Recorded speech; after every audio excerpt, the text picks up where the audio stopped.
un ou pas. centrafricain. S'il est de père et ou de mère non centrafricaine. Écoutez, je n'ai pas fini. Vous me demandez de vous le dire, je suis en train de vous expliquer. Oui. Je vais faire un live ce soir pour expliquer ça. Si vous ne voulez pas m'écouter, alors vous allez écouter mon live plus tard. Si vous voulez que je vous explique maintenant, souffrez que je vous explique. Parce que beaucoup de Centrafricains ne savent pas ce que c'est qu'un Centrafricain d'origine. Le Centrafricain d'origine ou la Centrafricaine d'origine est l'enfant qui est né d'un père centrafricain et de mère centrafricaine. Ici, en Centrafrique. Un Centrafricain d'origine, le Centrafricain qui se marie avec une femme étrangère, qu'elle soit noire, jaune, blanche, de n'importe quelle couleur. Quand le Centrafricain se marie avec une femme étrangère, la femme étrangère devient automatiquement centrafricaine. Et donc, l'enfant qui est issu du mariage mixte d'un homme centrafricain et une femme étrangère est centrafricain d'origine. Parce que ces deux parents sont des Centrafricains. Une femme centrafricaine qui épouse un homme étranger, blanc, noir, arabe, chinois, machin, son enfant n'est pas centrafricain d'origine. Parce que cet enfant-là, il va prendre la nationalité de son père, qu'il soit né à Bangui ou qu'il est né dans un autre pays. Il n'est pas centrafricain d'origine. Malgré que sa mère est centrafricaine. Il a la nationalité de son père. Mais si il veut être centrafricain, alors à sa majorité, il peut souscrire à la nationalité centrafricaine et il sera centrafricain à part entière par un décret. On appelle ça la naturalisation. C'est ça qu'on appelle centrafricain d'origine. Je prends l'exemple, excusez-moi le terme, Monsieur Camache. Monsieur Camache, il est centrafricain. Avant de mettre ses enfants au monde, il est centrafricain. Depuis sa jeunesse, il a épousé une femme centrafricaine. Les enfants de Camache sont des Centrafricains d'origine. C'est ça qu'on appelle ça. Ils sont Centrafricains d'origine parce que leur père est centrafricain et leur mère est centrafricaine. C'est ça que ça veut dire Centrafricain d'origine. Vous comprenez?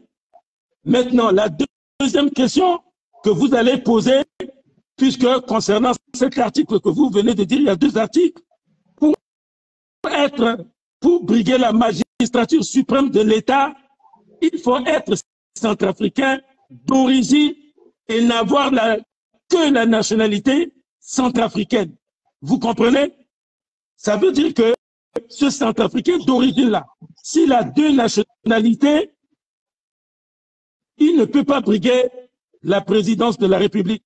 Ou non, il va défaire son allégeance à sa deuxième nationalité.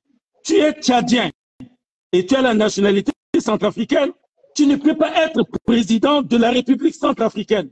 On ne peut pas accepter qu'un tchadien soit président de la République centrafricaine s'il a la nationalité centrafricaine. Il faudrait qu'il reparte là-bas chez lui au Tchad, qu'il se débarrasse de cette nationalité qui ne prête plus allégeance au Tchad. Il revient en Centrafrique avec un certificat comment on appelle ça là? C'est-à-dire qu'il n'est plus tchadien, il n'a que la nationalité centrafricaine, alors il peut candidater. Voilà ce que je peux vous répondre en ce qui concerne la notion de centrafricain d'origine qui est dans le code de nationalité centrafricaine et qui a été repris dans le projet de constitution. Je vous remercie. J'attends d'autres questions. Oui. Non. Alors, voilà. Monsieur Mwandika, vous savez, je vous respecte beaucoup, mais deux fois, vous, pour justifier votre position, vous partez dans tous les sens, vous essayez de discréditer les gens. Moi, quand j'ai lu cet article-là, qu'est-ce que j'ai dit? J'ai dit supposons. J'ai bien dit supposons que la génération douée décide de choisir M. Serge Léguin pour les prochaines élections de 2025. Là, d'office, je ne pourrais pas, puisque en 2023, et cette constitution va être votée là, le 30 juillet, donc en 2023, je ne pourrais pas justifier des 2 ans sur le territoire centrafricain. C'est ce que j'ai dit. Parce que moi, je travaille. C'est mon gagne-pain. C'est avec ça que je nourris mes enfants. C'est très bien. C'est très bien. Voilà. Alors, vous attendez la prochaine élection, l'élection de 2031. Monsieur Mwandika, souffrez aussi de m'écouter. Voilà. S'il vous plaît. Voilà. Donc, vous êtes en train de traverser ce que j'ai dit. Non, j'ai posé un cas bien concret. Et en se basant sur ces textes-là, on est en train d'éliminer potentiellement tous ceux qui pourraient se positionner et qui peut-être qui se sont déjà positionnés en se disant « Moi, demain, je vais me positionner pour être président ». C'est ce que je suis en train de dire. Et comme vous connaissez les têtes, vous avez fait votre constitution. Parce que nous, il y a une constitution qui régit le fonctionnement de la République centrafricaine qui dit que pour aller aux élections, il faut résider 1 an sur le territoire. Donc, nous, on est en train de nous préparer à ça. Vous débarquez en cours de route avec une nouvelle constitution et vous imposez vos règles. Vous trouvez que c'est normal? Vous trouvez que c'est démocratique? C'est ça le problème, parce que devenir président, on ne se lève pas du jour au lendemain pour dire on va devenir président. Ça se prépare bien avant. Quand vous dites avoir des bâtis là, vous pensez que les gens vont faire comment pour bâtir les maisons? C'est ça. Et la diaspora là, vous pouvez, c'est-à-dire que pour vous, du moment un centrafricain est hors de la République centrafricaine, il n'a plus de droit, quoi. Il n'a plus de droit en tant que centrafricain, même de se présenter à une élection présidentielle. Il faut qu'il réside au pays 2 ans. Donc, vous prenez tous les centrafricains compétents qui travaillent dans les organisations financières, Nations Unies, tous ces gens-là qui ont des compétences et qui peuvent venir aider le pays. Aujourd'hui, vous êtes en train de mettre barrière à tous ces gens-là. C'est ce que vous êtes en train de faire. Vous voyez? Donc, il y a ça. Et puis, il y a la question de centrafricain d'origine. Vous dites que centrafricain d'origine, c'est celui qui a de père centrafricain, de mère centrafricain. Donc, vous pensez que en Centrafrique, demain, d'autres personnes ne peuvent pas nous apporter quelque chose. Il n'y a que les centrafricains d'origine là qui peuvent apporter quelque chose à la RCA. C'est ça ce que vous êtes en train de nous dire. Ça veut dire que aujourd'hui, on est en train de fermer la porte à tout. Et donc, si on va dans la logique de vos textes, ça veut dire que je prends l'exemple terre à terre de votre ministre des Affaires étrangères, Madame Baipo. Ça veut dire que demain, si cette constitution-là est adoptée, il faudra aussi que, parce qu'il ne faut pas seulement s'arrêter aux élections présidentielles, il faut aller dans tout. Il faut dire que tous ceux qui doivent occuper des postes non. Vous vous trompez. Pourquoi vous vous limitez à ça? Pourquoi? Vous vous trompez. L'exemple de Madame Baipo, vous vous trompez royalement. Ah oui? Parce que les intérêts de la République sont ici. Ça veut dire que vous n'avez pas compris ce que je vous ai dit. Vous vous êtes trompé royalement. Et même vous. Et vous. Je vous explique encore pour une meilleure audition et meilleure compréhension. Un centrafricain d'origine, le centrafricain de père centrafricain et de mère centrafricaine. Voilà, ça c'est de un. Si le père est centrafricain il a la nationalité centrafricaine et qu'il se marie avec une femme qui est de nationalité centrafricaine, son enfant est centrafricain d'origine. Ça, c'est le premier. Par exemple, toi, M. Selsey, je te tutoie, excuse-moi. Oui, on peut se tutoyer, je n'ai pas de problème avec ça. Par exemple, toi, M. Selsey, ton père est centrafricain, ta mère est centrafricaine. Donc, tu es centrafricain d'origine. Mais toi, je suppose que tu es une femme européenne comme moi. Toi, centrafricain, si tu te maries à une femme étrangère, ta femme devient automatiquement centrafricaine. Elle n'a pas besoin de décret de naturalisation. Elle est centrafricaine. C'est pas vrai. On lui fait un passeport. Non. Là, je vous Mais écoute-moi, écoute-moi. Vous, tu ne vis pas en Centrafrique. En Centrafrique. Ce que tu dis n'est pas vrai. C'est pas vrai. Mais je te dis, si tu te maries avec une femme étrangère, vous vous mariez aux États-Unis, d'accord? Ton fils que tu vas mettre au monde, ta femme, avec votre acte de mariage, vous venez à la mairie de Bangui pour transcrire l'acte de... Mais écoutez, mais si vous ne me laissez pas parler, ce n'est pas la peine. Le code de nationalité centrafricaine, si tu te maries avec une femme étrangère, tu transcris l'acte de mariage dans n'importe quelle mairie de la République centrafricaine, ta femme devient systématiquement centrafricaine. Elle n'a pas besoin de faire la demande. On vous donne, en plus de votre acte de mariage, français, américain, tchadien ou machin, un acte de mariage centrafricain.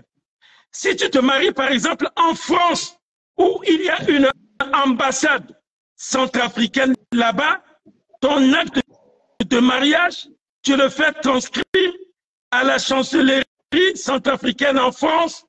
On va vous donner un acte de mariage centrafricain.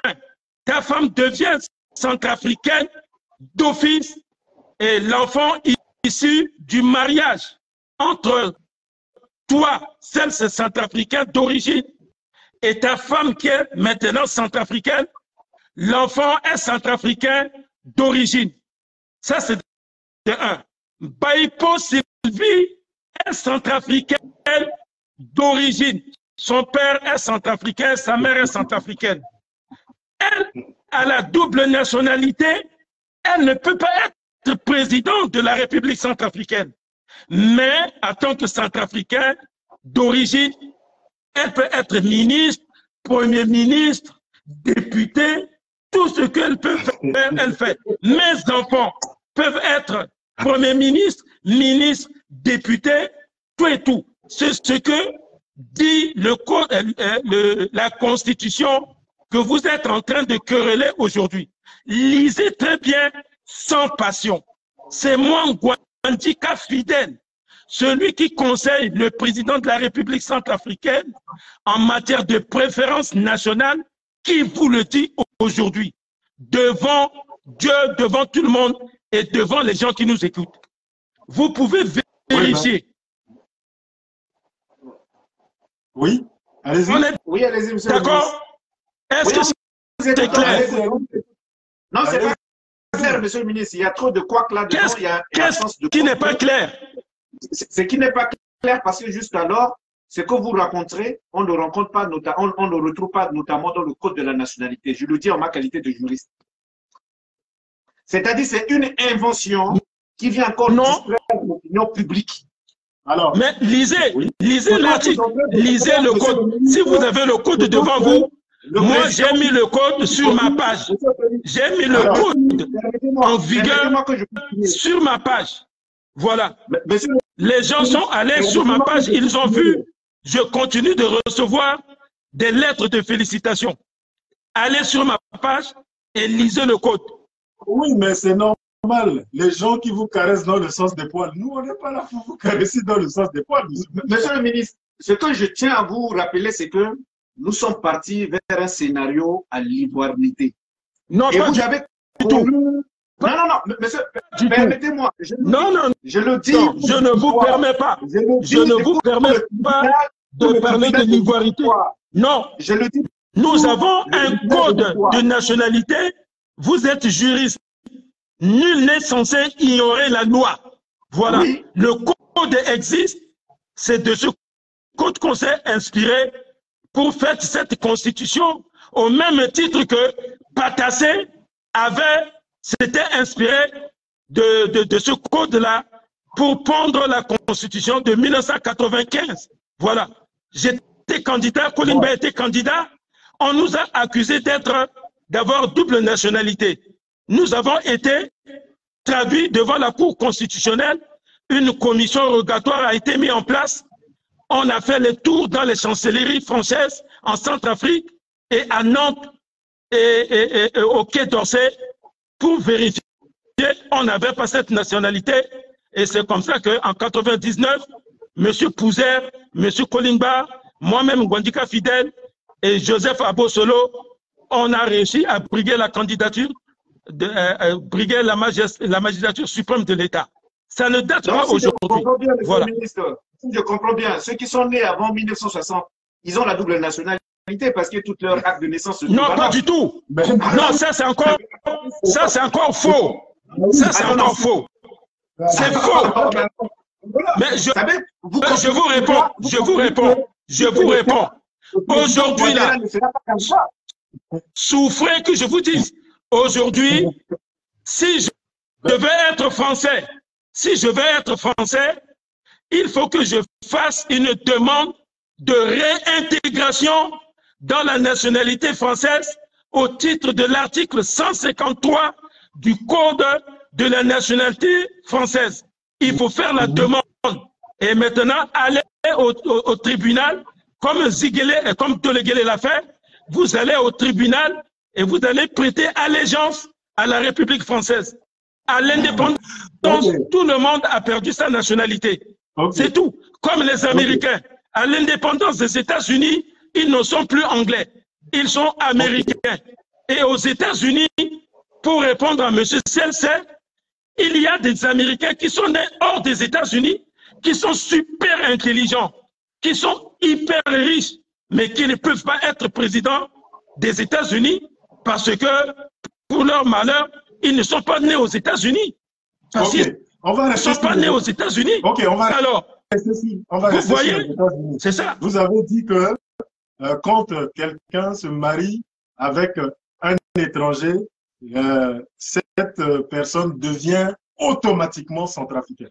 Je vous prends le cas des Américains, par exemple, où la double nationalité est interdite. Si non, un centrafricain... La double nationalité n'est pas interdite aux États-Unis, c'est faux. Mais si vous M. Ngere-Kata est américain en même temps centrafricain et français. M. Gré-Lapoko, qui est avec nous ici, il est en même temps américain et centrafricain. C'est faux.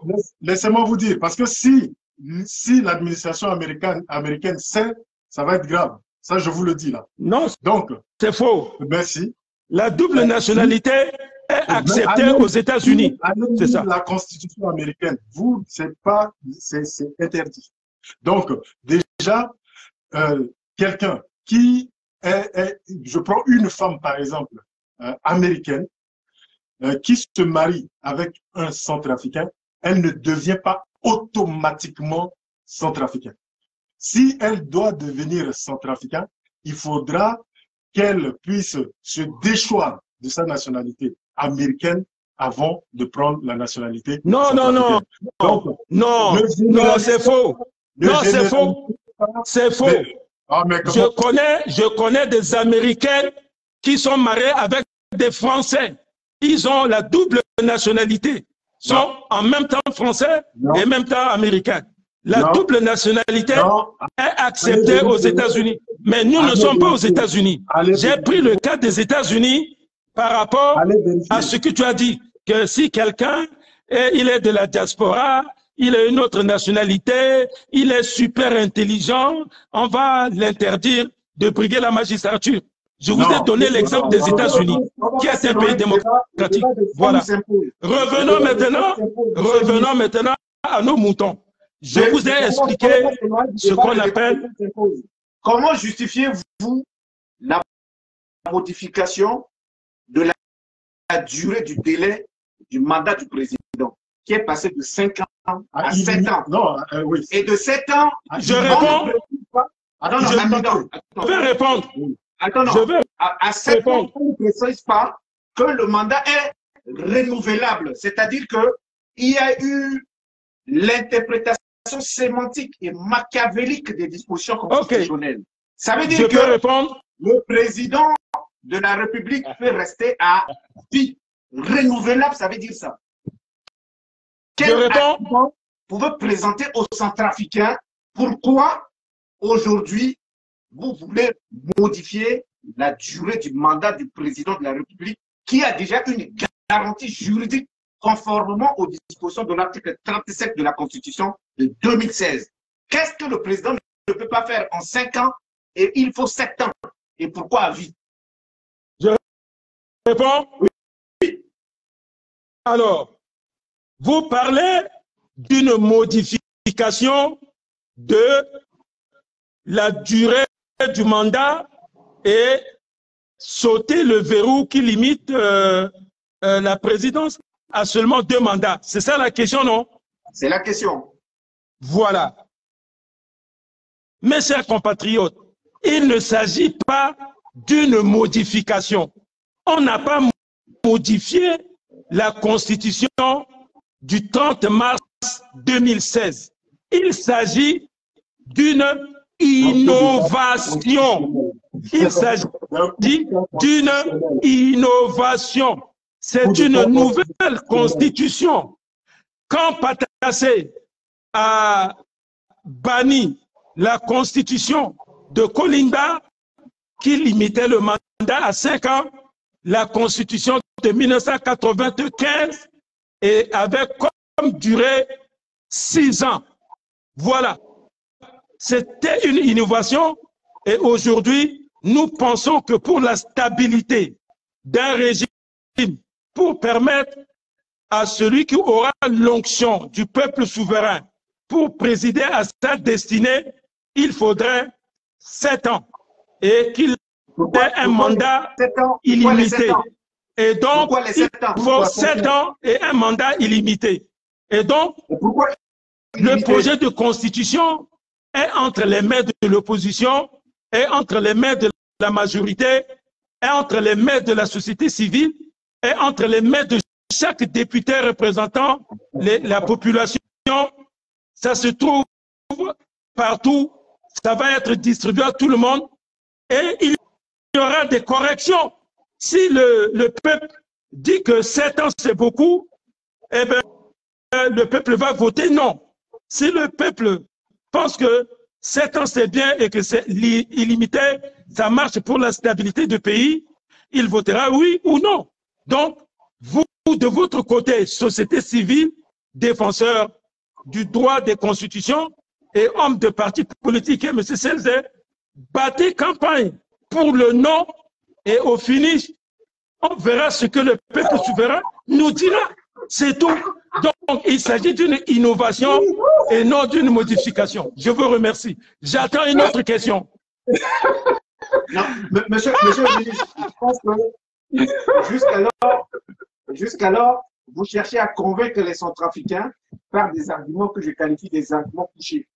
Parce que là, dans votre démonstration, nous ne sommes pas convaincus que la modification de la Constitution actuelle cache l'idée du 3e mandat. C'est ce que vous n'avez pas avoué, notamment devant les Centrafricains. Mais je ne cherche pas à vous convaincre, vous, là. Je ne peux pas vous convaincre, vous deux. Nous deux, moi, je cherche à convaincre le peuple souverain et vous aussi, vous cherchez à convaincre le peuple souverain du contraire. Moi, je ne cherche pas à vous convaincre. Vous ne représentez pas le peuple, vous.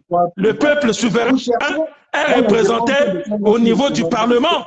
Au Parlement, il y a des députés de l'opposition qui représentent une portion du peuple et il y a des députés de la majorité qui représentent une autre portion du peuple. Et donc, vous n'êtes rien. Moi, je suis rien. Vous battez campagne pour le non. Moi qui suis rien, je batte le campagne pour le oui. Non, nous ne sommes pas en période de campagne. Nous sommes pas en période de campagne. Nous avons décidé d'expliquer aux Centrafricains l'esprit qui cache l'idée du troisième mandat. Nous sommes en pré-campagne, monsieur. Nous sommes en pré-campagne. Sinon, vous devriez attendre le 15 juillet pour faire votre live. Vous êtes en pré-campagne et moi aussi, je suis en pré-campagne. C'est ça. Je suis en train de déconstruire point par point dans vos arguments. Il n'y a aucun argument qu'on appelle un argument bétonné. Il n'y a que notamment une distraction à la fois sémantique et à la fois linguistique. Il faut expliquer aux Je voudrais vous poser une question. Permettez-moi de vous poser une question. Allez-y, je vous écoute. Vous allez battre le campagne pour le non ou vous êtes pour qu'on n'aille pas aux élections? Très bien. Je vous réponds sans langue du bois. Je suis partant pour le toilettage constitutionnel de 2016. Je ne suis pas là pour apporter mon soutien à un oui. Parce que pour moi, pour le respect du peuple, le peuple a été consulté en 2016. Je vous ai écouté. Je vous ai écouté. C'est une réponse binaire. Je pose la même question à M. Selsé. Attendez-moi finir, monsieur le ministre. Non, vous avez déjà parlé. Vous avez parlé. Vous voulez un toilettage.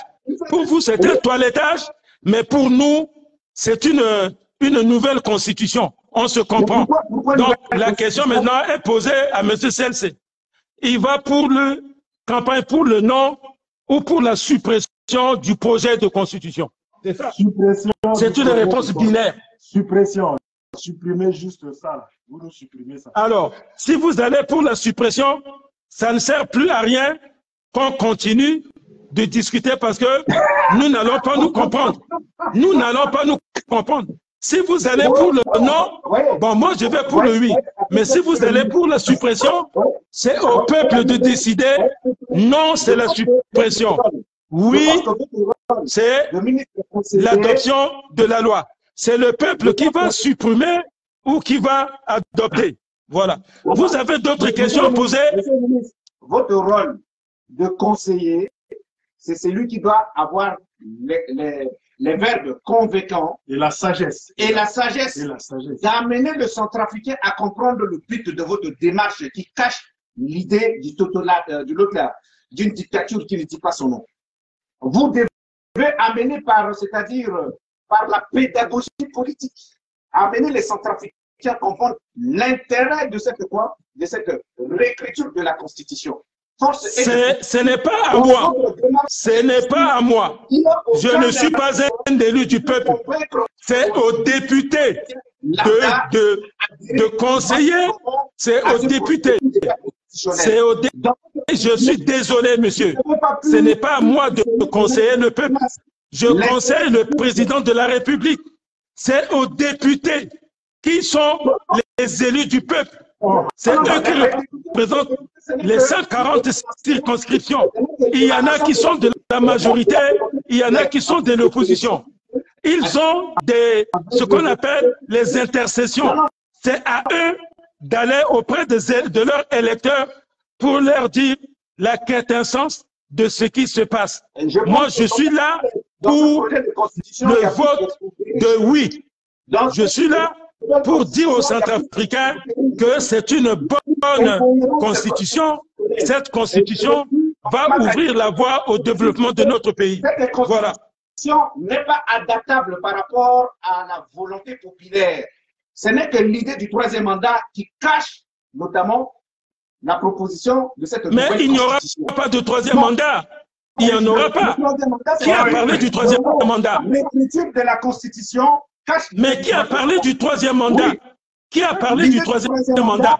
C'est parce que dès lors qu'on va adopter ce projet de constitution, c'est une nouvelle république qui va être mise en place. Qui a parlé du troisième mandat? Monsieur Gondé. Qui a parlé du troisième mandat? Cela permettra éventuellement au président d'être candidat. Qui a parlé du troisième mandat? Donc vous voulez le troisième mandat, qui a donné que parlé du troisième mandat? Qui? Le président de la République et vous le conseil, parce que vous avez dit que vous l'avez incité à modifier la Constitution. Dans vos dires ici, vous avez dit devant les Centrafricains que vous avez incité la le président nouvelle Constitution va remettre tous les compteurs à